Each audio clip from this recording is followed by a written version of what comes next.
ಪ್ರಯತ್ನ ಪಟ್ಟಿದ್ರೆ ನಾನು CM seat ಮೇಲೆ ಕುತ್ಕೋಬಹುದಾಗಿತ್ತೇನೋ. ಎಲ್ಲ ನಮ್ಮ ಪ್ರೀತಿಯ ವೀಕ್ಷಕ ಮಹಾಪ್ರಭುಗಳಿಗೆ ನಮಸ್ಕಾರ. ಬೆಳಗ್ಗೆ ಒಂಟೆಗೆ ಎದ್ದು 5:30 ರೆಡಿ ಆಗ್ಬಿಟ್ಟು ಪಿಣ್ಯ ರಜಗೋಪಾಲ್ ನಗರದಿಂದ ಲಗ್ಗೆರೆ ಕಡೆಗೆ ಹೋಗ್ತಾ ಇದ್ದೀನಿ. ಯಾಕೆ ಅಂತಂದರೆ ನಿಮಗೆ ನೆನ್ನೆ ನೋಡಿದಂಗೆ ನಮ್ಮ ಆಫೀಸ್ ಕಡೆಯಿಂದ ಒಂದು ಕ್ರಿಕೆಟ್ ಟೂರ್ನಿಮೆಂಟ ಆಯೋಜಿಸೋರೆ. ಸೊ ಹಾಗಾಗಿ ಇವತ್ತು ಅದು ಟೂರ್ನಿಮೆಂಟ್ ಇರೋದು. ಒಂದು 2-3 ದಿವಸದಿಂದ ನಾವು ಪ್ರಾಕ್ಟೀಸ್ನ ತಗೊಂಡಿದ್ದೀವಿ. ಆ ಪ್ರಾಕ್ಟೀಸ್ನ ತಗೊಂಡಿರೋದನ್ನ ಇವತ್ತು ಹೋಗಿ ಆಡ್ತಾಯಿದ್ದೀವಿ. ಬನ್ನಿ ಯಾರ್ಯಾರು ಬರ್ತಾಯಿದ್ದಾರೋ ಹೆಂಗೆ ಆಡವು ಅಂತ ಸಂಪೂರ್ಣವಾಗಿ ತೋರಿಸ್ಬಿಟ್ಟು ಕರ್ಕೊಂಡು ಹೋಗೋಕ್ಕೋಸ್ಕರ ನಮ್ಮ ಅಡ್ಡಿರ್ ಬತ್ತವ್ರೆ ನೋಡಿ, ಗತ್ತಲ್ಲಿ ಬತ್ತವ್ರೆ.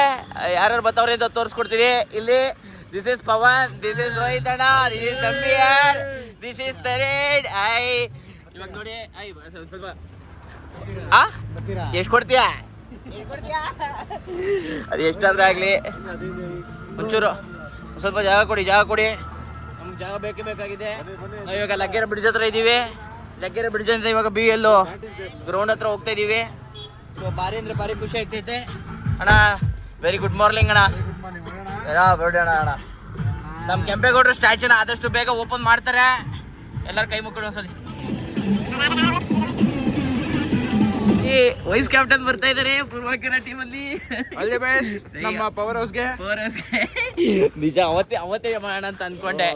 ನೀವು ಸಿಗ್ಲೇ ಇಲ್ಲ, ಅದಕ್ಕೆ ನಮ್ಮ ಬ್ರದರು ಎಲ್ಲ ಫಾಲೋ ಮಾಡ್ಬೇಕು. ಇವ್ರನ್ನ ಯಾವ್ದೇ ಕಾರಣಕ್ಕೂ ಮಿಸ್ ಮಾಡ್ಬಿಡಿ, ಸಬ್ಸ್ಕ್ರೈಬ್ ಮಾಡಿ ಎಲ್ಲ. ಪ್ಲೀಸ್ ಮಾಡಿ. ಫುಲ್ ಟೀಮ್ ಬಂದಿದೆ, ರೆಡಿ ಆಗಿದೆ. ದೀಪಕ್ ಯಾವ ರೀತಿ ರೆಡಿ ಆಗಿದ್ದೀರಾ? ಸಖತ್ತಾಗಿ ರೆಡಿ ಆಗಿದ್ದೀರಾ. ಈ ಕಳ್ಳ Tarun, how are you man? Pavan, ಇದ್ರ ಬಗ್ಗೆ ಏನ್ ಹೇಳಕ್ ಇಷ್ಟಪಡ್ತೀರಾ? ಗ್ರೌಂಡ್ ಈ ತರ ಇದೆ, ಗ್ರೌಂಡ್ ಬಗ್ಗೆ ಏನ್ ಹೇಳಕ್ ಇಷ್ಟಪಡ್ತೀರಾ?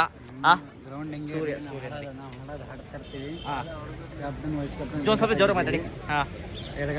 ವೈಸ್ ಕ್ಯಾಪ್ಟನ್ ಅದಲ್ಲ ಮ್ಯಾಚು. ನಮ್ಮ ಹುಡುಗರು ಆಡ್ತಾವ್ರೆ, ಬ್ಯಾಟಿಂಗ್ ಹೋಗಲ್ಲ ನಿಂತವ್ರೆ. ಇವಾಗ ನಾವು ಏನ್ ಮಾಡ್ತಾ ಇದೀವಿ ಅಂತಂದ್ರೆ ನಮ್ಮ ಹುಡುಗರಿಗೆ ಏನೇನ್ ಬೇಕೋ ಅದನ್ನ ಒದಗಿಸ್ಕೊಡ್ತಾ ಇದೀವಿ. ಹೌದು, ಬ್ಯಾಟ್ ಆಗಿರ್ಬೋದು, ಬಾಲ್ ಆಗಿರ್ಬೋದು. ಬಾಲ್ ಅವರೇ ಕೊಡ್ತಾರೆ. ಅಟ್ಲೀಸ್ಟ್ ಬ್ಯಾಟ್ಗಳನ್ನ ನಾವು ತಂದು ಕೊಡ್ತಾ ಇದೀವಿ. ಚೆನ್ನಾಗಿ ಆಡ್ತೀವಿ, ಗೆಲ್ತೀವಿ. ಅದ್ರ ಪ್ರಶ್ನೆ ಬೇರೆ. ಈ ಸಲ ಕಪ್ ನಮ್ದೆ. ಹೌದು. ಸೊ ಬನ್ನಿ ನೋಡೋಣ. ಆಕ್ಚುಲಿ ಪೂರ್ವಾಂಕರದವರು ಬರೀ ಇಂಡಿಯಾದಲ್ಲಿ ಮಾತ್ರ ಆರ್ಗನೈಸ್ ಮಾಡಿರೋದು. ಏನಾರೇ ಟೀಮ್ ಆಡಂಗಿಲ್ಲ. ಸೊ ನೀನ್ ರೂಲ್ಡ್ ಔಟು, ಬರ್ಬೇಡ ಮ್ಯಾಚ್ಗೆ. ಮೊದಲೇನ್ ಮ್ಯಾಚ್ ಏನಾಯ್ತು?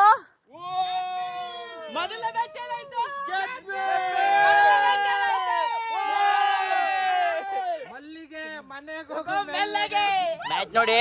ಪವನ್, ಟಿಫನ್ ಆಯ್ತಲ್ಲ, ಏನು ಹೇಳ್ಬೇಕು ಇಷ್ಟಪಡ್ತೀರಾ? ಟಿಫನ್ ಬಗ್ಗೆ ಏನು ಹೇಳಿ? ಆಯ್ತು, ನಾವು ಮುಂದೆ ನಿಂತೀವಿ. ನಾವು 2-3 ಒಡೆ ತಾಂಡ್ವಿ. ಪಾಪ ಹಿಂದೆ ಒಂದೊಂದು ಒಡೆ ಕೊಟ್ಟರು. ಅದೊಂದು ಸ್ವಲ್ಪ ಬೇಜಾರಿದೆ ಮನಸ್ಸಲ್ಲಿ. ಹಾಕೊಂಡ ಮಿನಿಮಮ್ ನಾನು ಎಲ್ಲಣ್ಣ ತಿಂದೆ. 3 ಇಡ್ಲಿ ಹಾಕಿಸ್ಕೊಂಡಪ್ಪಜೆ. ಅಣ್ಣಂಗೊಂದು ಇಡ್ಲಿ ಕೊಟ್ಟೆ. ಕೇಳು, ನಾನು ಏಕೆ ಏನಕ್ಕೆ ಬೇಜಾರಾಯ್ತು? ಒಂದೇ ಒಂದು ಒಡೆನಾ? ಒಡೆನೇ ಸಿಗ್ಲಿಲ್ಲ. ಅವ್ರಿಗೆ ಯಾಕೆ ಒಡೆ ಸಿಕ್ಕಿಲ್ಲ? ನಂದಕ್ಕೆ ಕೈ ಹಾಕೋದ್ರು. ಹೌದಾ? ನನ್ನ ಒಡೆ ಕೈ ಹಾಕೋದ್ರು. ನೋಡಿ, ಈ ತರ ಒಡೆಗೆ ಕೈ ಹಾಕಿದ್ರೆ ಅದು ತೂತೊಡೆ ಕೈ ಹಾಕವ್ರೆ. ಅಲ್ಲೇ ತಪ್ಪಾಗಿರೋದು. ತೂತಿ ಕೈ ಹಾಕವ್ರೆ.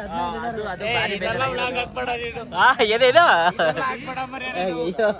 ಎಲ್ಲ ಮುಗಿಸ್ಕೊಂಡು ಇವಾಗ ಮನೆ ಕಡೆಗೆ ಹೋಯ್ತಾ ಇದೀವಿ. ಮೊದಲನೇ ಮ್ಯಾಚ್ ಗೆದ್ದೆ ಡೈರೆಕ್ಟ್ ಸೆಮಿಫೈನಲ್ ಹೋಗಿದ್ದು. ಜೋರು ಅಲ್ಲಿ ಇಲ್ಲಿ ಎಡವಿದ್ರಿಂದ ಸ್ವಲ್ಪ ಅವ್ರು ಗೆದ್ರು. ಅದನ್ನ ಮಾತಾಡಕ್ ಇಷ್ಟಪಡ್ತೀನಿ. ಗೆದ್ದು ಅವರು ನಾವೇನ್ ಬೇರೆಯವರಲ್ಲ, ಎಲ್ಲ ಒಂದೇ. ಅದು ಎಲ್ಲ ಕಾಮನ್, ಏನು ಮಾಡಕ್ ಆಗಲ್ಲ. ಬಿಡ್ಕೊಡಕ್ಕ ಆಗಲ್ಲ. ನಮಗೆ ನಾವು ಸಮಾಧಾನ ಮಾಡ್ಕೊಳಕ್ಕೂ ಆಗಲ್ಲ. ಅದೆಲ್ಲ ಆಯ್ತವೆ ಮರ್ತ್ಬಿಟ್ಟು ಇವಾಗ ಮನೆ ಕಡೆಗೆ ಹೋಯ್ತಾ ಇದೀವಿ. ಒಳ್ಳೆ ಆಟ ಆಡಿದೀವಿ, ಅದೊಂದು ಬಾರಿ ಖುಷಿ ಅದೇ. ಮಣ್ಣೆ ಇಷ್ಟಪಡ್ತವ್ರೆ. ಎಲ್ಲಾರು ತಿಂತಾರದು ಒಬ್ರದೇ ಊಟ, ಅದು ಪೂರ್ವಾಂಕರ. ಹೌದು, ಅವ್ರು ಊಟ ಡೈರೆಕ್ಟ್ ಆಗಿ ಕೊಡ್ತಾ ಇಲ್ಲ, ಬಟ್ ಊಟ ತಗೊಳಕ್ ದುಡ್ಡು ಕೊಡ್ತಾವ್ರೆ.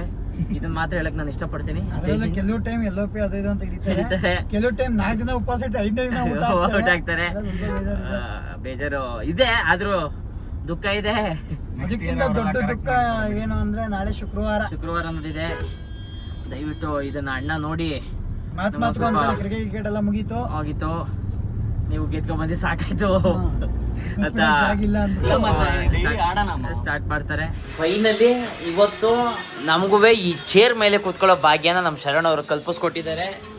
ಈ ಒಂದು ಚೇರ್ ಮೇಲೆ ಇದು ಪ್ರಯತ್ನ ಪಟ್ಟಿದ್ರೆ ನಾನು CM ಸೀಟ್ ಮೇಲೆ ಕುತ್ಕೋಬಹುದಾಗಿತ್ತೇನೋ. I am not sure. But ಈ ಚೇರ್ ಮೇಲೆ ಕುತ್ಕೊಳ್ಳೋದಲ್ಲ ಭಾರಿ ಕಷ್ಟ. ಶರಣ್ ಅವ್ರನ್ನ ಇದು 1 ವಾರ 15 ದಿವಸದಿಂದ ಹುಡುಕಿ ಇವತ್ತು ಫೈನಲಿ ಕರ್ಕೊಂಡವ್ರೆ, ಬನ್ನಿ ಕಟಿಂಗ್ ಮಾಡ್ಸೋಣ ಇವಾಗ.